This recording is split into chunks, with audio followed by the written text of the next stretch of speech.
Thank you all for inviting me and having me here. I'm really looking forward to today and see where we go together as we find our way through these thoughts and ideas and experiences of some of the things that we will all be talking about.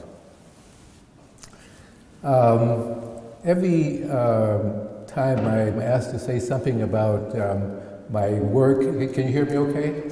Okay.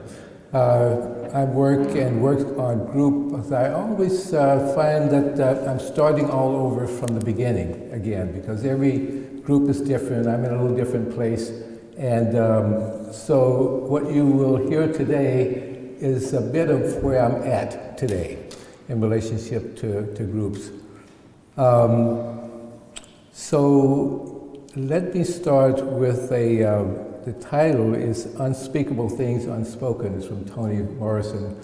I could spend the entire time talking about Toni. I respect her a lot, and she actually has contributed an enormous amount to my thinking about psychology at the level of the group, especially the emergence of subjectivity in her reflecting on group processes.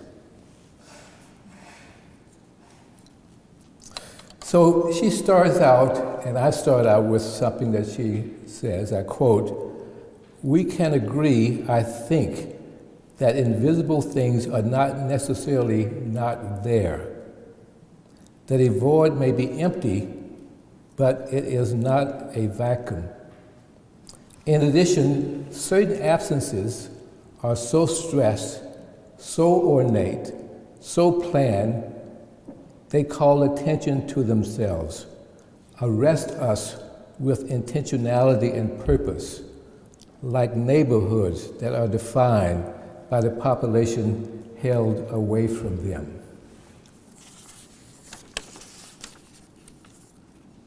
So today I want to make explicit a way of understanding and working with the cultural unconscious through looking at collective shadow processes. My examples will circulate around the themes of trauma and intergenerational violence connected with racial suffering. I want to show how these expressions grow out of our particular cultural and social realities and provide context for many of the symptoms and signs of individual suffering that we often see but exclude from our consultation rooms. For suffering at the level of the group is not simply a manifestation of private and personal pain, but work through what I think of as cultural complexes and more recently phantom narratives. Focusing on group level dynamics through cultural complexes and phantom narratives may help us to find a way to recognize in our lives the presence of emotional forces that move our social and political lives.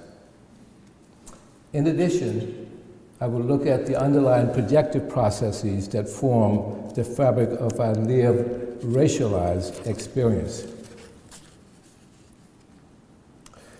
The tool I use is my own subjectivity through an approach from analytical psychology, which you're familiar with, called amplification, which allows for the elaboration of symbolic processes to create a meaningful context for exploration.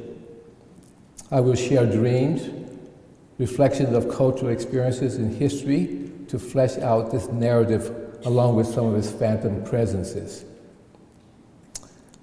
Let me begin by offering a piece of my conclusion first.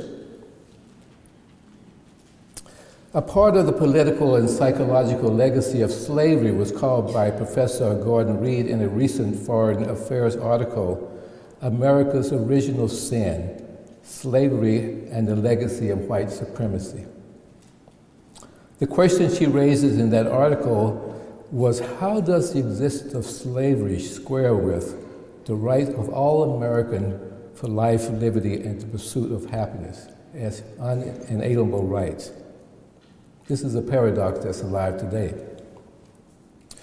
She and others have pointed out that the unique feature of slavery in America, unlike other ancient slave systems, was its basis in race, a recognizable group of people who are placed outside of society.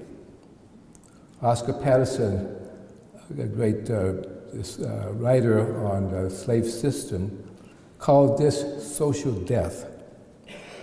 Blackness was associated with inferiority, tied to white supremacy and dominance.